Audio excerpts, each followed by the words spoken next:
Hello and welcome back to another episode of Hockey Talking. My name is Clay. Thank you for tuning in. A couple days ago, there was word on the street that the Blackhawks were going to be making an announcement regarding the organization's direction, and that piqued the interest of many folks, including yours truly.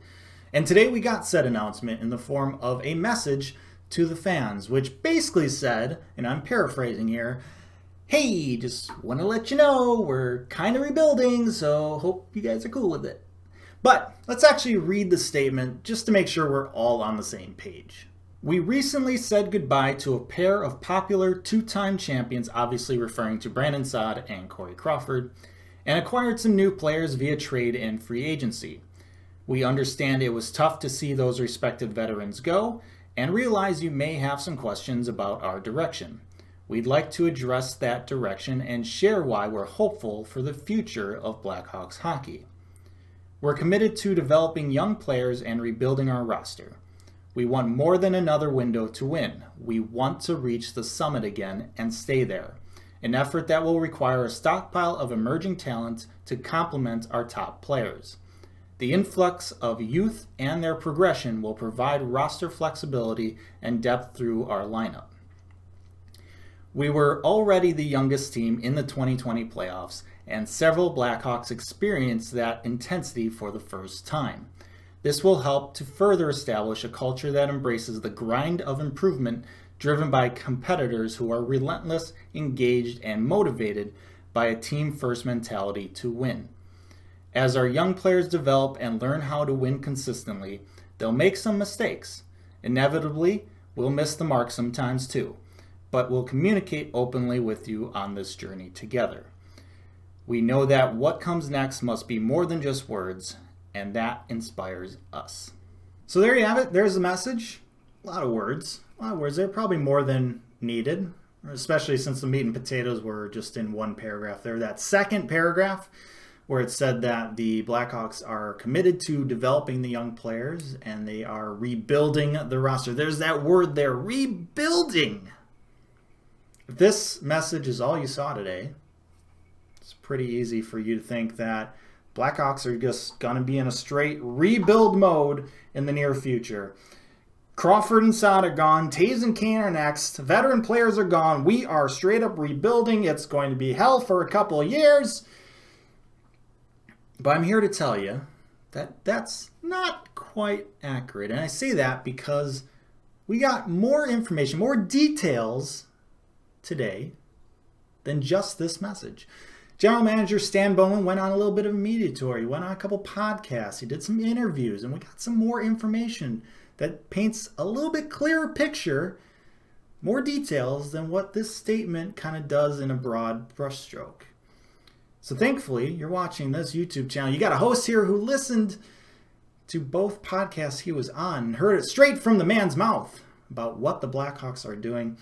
And if that's something that you appreciate about me, may as well hit that subscribe button because that's what I provide. So let's talk about these details and talk about why the Blackhawks aren't really rebuilding. But they aren't really retooling either. Somewhere in between. Let's talk about it.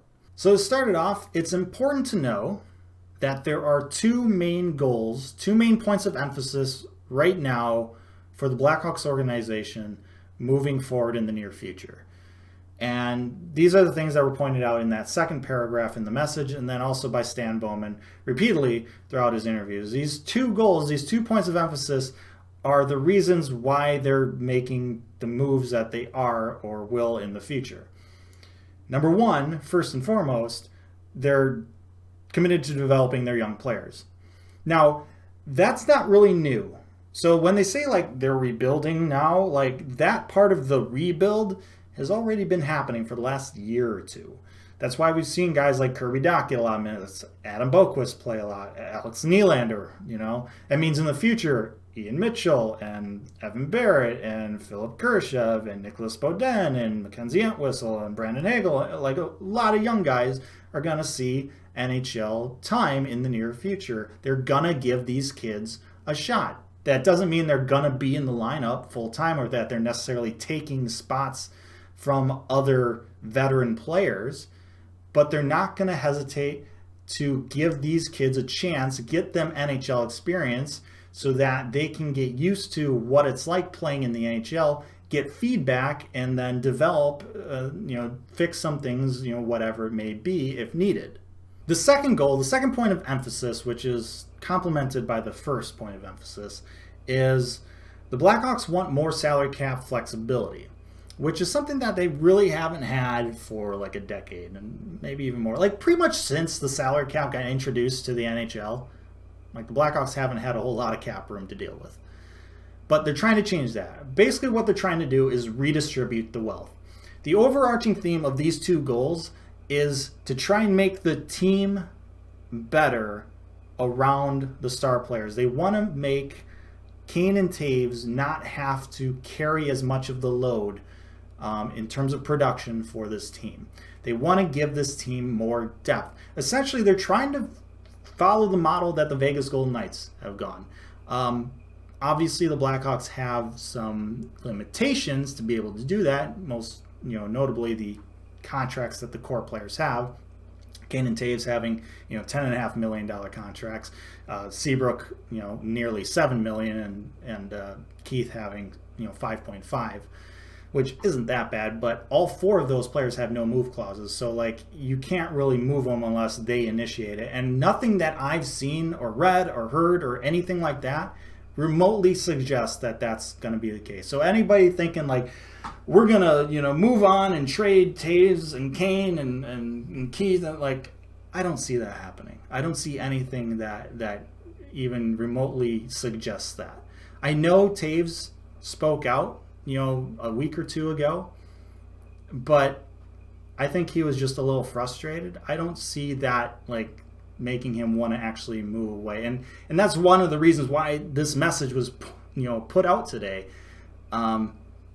Because he pointed out that there was not really good enough communication. And Stan, credit to him, said, you know what, you're right. He met with all four of those players, the core group. They're all on the same page now. And we'll go from there. And like I said, what they're doing right now, this rebuild, like, isn't really anything new. Like, it's not really changing a whole lot from what they've been doing the last year or two. It's just kind of maybe progressing it a little bit more. Now, there are a couple ways the Blackhawks are going about getting this cap flexibility. Number one is basically goal number one. Play the young guys. That's a very easy way to keep costs down because they all have cheap entry-level contracts. Number two is have players with short-term deals, one-year deals. That's why we got guys like Zadorov and Janmark and Walmark, the Marky Marks. Like, if the Blackhawks don't want to keep them, moving forward after this year, they're not stuck with them. They have flexibility in that sense. And in a situation right now where the salary cap is going to be flat for the next few seasons, we have an expansion draft next offseason, next summer. You have a lot of teams, and we already saw it this offseason. We have teams that are getting up, towards the salary cap ceiling and are looking to try and sell off players. The Blackhawks want to get in a position, and they're not there yet. Stan Bowman mentioned as such. They're not quite at a position yet, but they want to get to a position where they'll be able to take advantage and essentially buy low on some of those players that other teams are going to have to, sell off for whatever they can get because they hold no power. And that's a situation that Blackhawks fans, we know all about because the Hawks were there for like a decade. They won 3 Stanley Cups in 6 years. And they were in salary cap hell for a decade because of it, and they were not in a position of power during those times. Well, times are a-changing. Blackhawks are now going to be in a position, due to salary cap flexibility, to be able to take on and get really good players for cheap from teams that they just can't hold on to them because they're up against the cap. So now that we know the details, now that we know the actual direction the organization is going, what the actual goals that they have are, like, what does it actually mean? What does it mean for the on-ice product? Like, are the Hawks going to be bad? And if so, for how long? And, well, I mean, if you've been watching, the Hawks for a while, you'll realize that they're probably not going to be contenders for a little bit. Certainly not this year. They missed the playoffs the last 3 years. I mean, technically they made it this past year, but 2014 playoff. They wouldn't have made it in a normal year. I don't see that changing for this upcoming year. In terms of how long they're going to be bad, and make no excuse, they have Taves and Kane and Keith for the next 3 years. I don't think they're going to be atrocious while they still have those guys on the team. But in terms of being contenders, it's probably not going to happen for a little bit. Now, how long is going to really depend on how well these young players develop. Do Kirby Doc and Adam Boquist and Ian Mitchell and other young guys, do they take a next step? Do one of the goaltenders, Delia, Lankin, and Subban, do they step up and say, hey, we can be a starter in this league? It kind of depends on how these young guys do. And so it's kind of a wait and see. But as I mentioned, we're kind of in a weird time frame right now. This upcoming season, like, if you're going to try something, if you're going to rebuild or whatever, like, this is kind of the year to do it. Like, why not? It's, it's going to start in January at the earliest. It's probably not going to be a 2-game season. Like, why not? You have the expansion draft coming up. Things are going to change. It's going to be a year-by-year thing from now until probably the salary cap starts going up. We'll see when that happens, whether it be 2, 3, 4 years from now.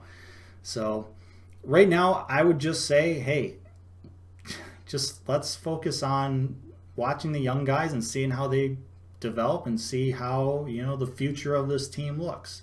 And perhaps maybe the team will surprise us a little bit. Now, 2 more things before I finish this video, just based on some things that Stan Bowman said during his podcast interviews. Number 1, regarding Dylan Strome, restricted free agent. Blackhawks gave him a qualifying offer. They're in negotiations right now, and there's not really a real rush to them. But Stan basically said that he expects the deal to get done. So I think it's pretty safe to assume that Dylan Strome will be back with the Blackhawks for at least this upcoming year.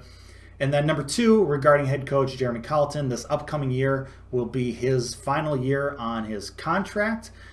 Although Stan didn't explicitly say that he was going to extend him, he made it pretty clear that he thinks Jeremy Colliton is part of this team's at least immediate future. And so an extension is probably going to happen.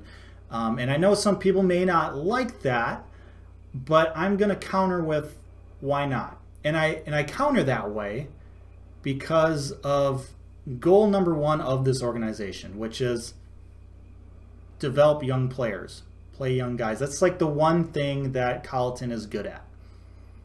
So if the Hawks aren't going to be, contending for the next few years here, what's the point in bringing in a different coach when the main goal of this organization right now for the immediate future is to develop young players, and they've got a coach that actually knows how to do that part? Like, what's the point? So I'm fine with Colliton continuing being coach. Like, knowing the direction that the Hawks are going right now, I'm fine with it. But are you fine with it? Let me know your thoughts down in the comment section below about anything that was said in this video. Thank you so much for watching. Like, share, and subscribe. Appreciate that as always. But most importantly, stay safe, make good decisions, and I'll see you next time.